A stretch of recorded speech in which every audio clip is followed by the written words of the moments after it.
السلام علیکم۔ بنی اسرائیل کے 99 افراد قتل کی توبہ کا واقعہ۔ بخاری و مسلم میں بنی اسرائیل کی ایک قتل کا واقعہ نقل کیا گیا ہے۔ حضور اکرم صلی اللہ علیہ وآلہ وسلم کے ہاں توبہ کی قبولیت سے متعلق صحابہ کرام کے سامنے بنی اسرائیل کی ایک قتل کا نہایت خوبصورت اور ایمان افروز واقعہ بیان فرمایا کہ بنی اسرائیل میں ایک شخص چوری، ڈکیتی اور قتل میں بہت مشہور تھا اور نہایت معمولی سی بات پر قتل کر دیتا تھا۔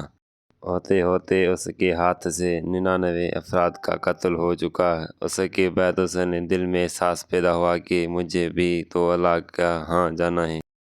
چنانچہ یہ فکر بڑھتا رہا اور لوگوں سے معلومات کرتے ہوئے سرگرداں پھرنے لگا کہ میری توبہ قبول ہو سکتی ہے یا نہیں۔ کسی عالم شخص سے ملاقات کی فکر ہوئی کہ معلوم ہوا کیا جائے کہ اس شخص کی توبہ قبول ہو سکتی ہے یا نہیں۔ اس حوالے سے لوگوں نے ایک عابد شخص کے پاس جانے کا مشورہ دیا۔ اس شخص نے اس کے پاس جا کر مسئلہ معلوم کیا، کیا میری توبہ قبول ہو سکتی ہے اور کیا میری مغفرت ہو سکتی ہے جبکہ میں نے 99 انسانوں کی جان مار لی ہیں؟ تو اس عابد شخص کو اس مسئلے کے بارے میں زیادہ معلوم نہیں تھا۔ اس نے اپنے عقل سے قیاس آرائی کی کہ جو آدمی 99 انسانوں کی جان مار سکتا ہے اس کی مغفرت کہاں سے ہوگی؟ چنانچہ اس نے کہہ دیا کہ تیری توبہ قبول نہیں ہوگی۔ تو اس شخص نے غصے اور جلال میں آ کر اس کو بھی قتل کر کے 100 کا اندازہ مکمل کر دیا کہ جب میری توبہ قبول نہیں ہوتی تو تجھے بھی ختم کر کے 100 پورے کر دیتا ہوں۔ چنانچہ اس نے تو 100 کا اندازہ مکمل کر دیا، مگر اس کے دل میں پھر بھی یہ خیال تھا کہ میری مغفرت کی کوئی نہ کوئی شکل ضرور موجود ہوگی۔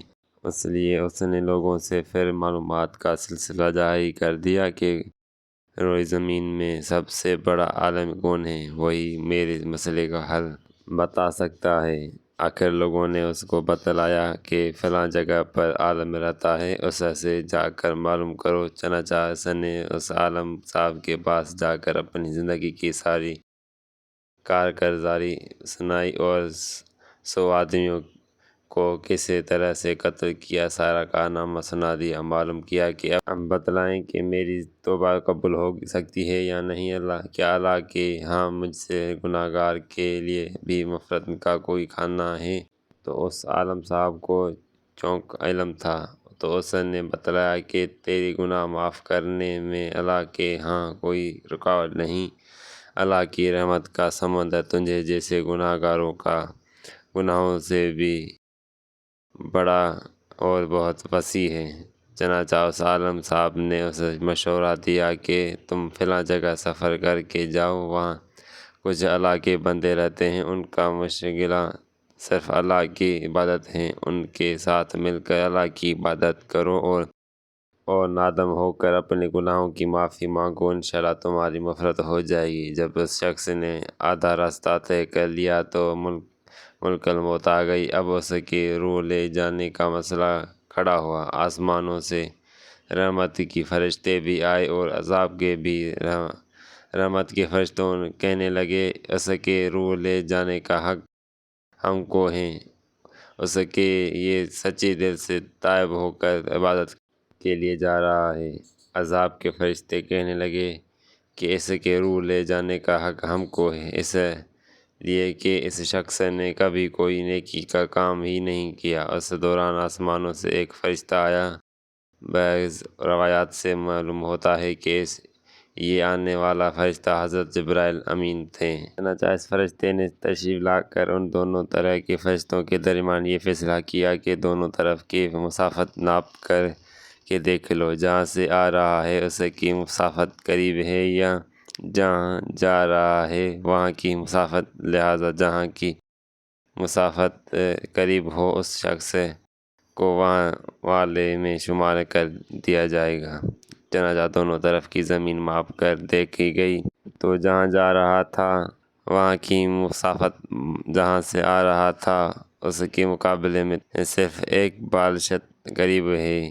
چنانچہ فیصلہ ہوا کہ مقامی موسیقیت سے مقام عبادت طرف ایک بالشت قریب ہے، اس لیے رحمت کے فرشتے کو اس کے لیے جانے کا حق حاصل ہو۔ چنانچہ اللہ تعالیٰ کی طرف سے اس کی مغفرت کا اعلان ہو گیا۔ ایک روایت آتا ہے کہ قتادہ رضی اللہ تعالیٰ عنہ فرماتے ہیں، حسن رضی اللہ تعالیٰ عنہ نے فرمایا کہ ہم سے یہ ذکر کیا گیا ہے کہ اس شخص کے پاس جب ملک الموت آیا تو وہ شخص سینے کے بل اس سرزمین کی طرف گھسیٹتا چلا گیا۔ حدیث قدسی میں آتا ہے کہ میں اپنی بندے کے ساتھ اس کے گمان کے مطابق ہوتا ہوں اور وہ جہاں بھی یاد کرے میں اس کے ساتھ ہوں۔ باخدا اللہ تعالیٰ اپنے بندے کی توبہ سے اس سے زیادہ خوش ہوتا ہے جتنا خوشی تم میں سے کسی ایسے شخص کو ہوتی ہے جس کا جانور بیابان میں گم ہو کر پھر اس سے مل جائے، اور وہ جو شخص اب ایک بالشت میری طرف آتا ہے میں ایک ہاتھ اس کے قریب ہو جاتا ہوں، اور جو شخص ایک ہاتھ میرے قریب آتا ہے میں اس کے ایک باغ یعنی پھیلائے ہوئے دونوں ہاتھوں کے درمیان کی حفاظت کے قریب جاتا ہوں، اور جب وہ میری طرف چلا کر آتا ہے تو میں اس کی طرف دوڑ کر آتا ہوں۔ حاصل، انسان جب بھی سچی دل کے ساتھ توبہ کرے گا تو اللہ تعالیٰ ضرور قبول فرمائے گا۔ انشاءاللہ یہ واقعہ خصوصاً آپ حضرات کے لیے حوصلہ افزائی اور معاونت کا سبب ہیں، جو کہ بڑے بڑے گناہوں کر کے اب مایوسی کی زندگی گزار رہے ہیں، کیونکہ شیطان انہیں مایوس کرتا ہے۔ بہرحال گنہگار کو شیطان کے ہاتھوں میں آ کر مایوس نہیں ہونا چاہیے، بلکہ اللہ کی رحمت سے اسے امید رکھ کر سچی توبہ کے ذکر اپنے آپ کو پاک و صاف کر لینا چاہیے۔ اللہ تعالی ہم سب کو عمل کرنے کی توفیق عطا فرمائے، آمین۔ ملتے ہیں اگلی ویڈیو میں، تب تک کے لیے اللہ حافظ۔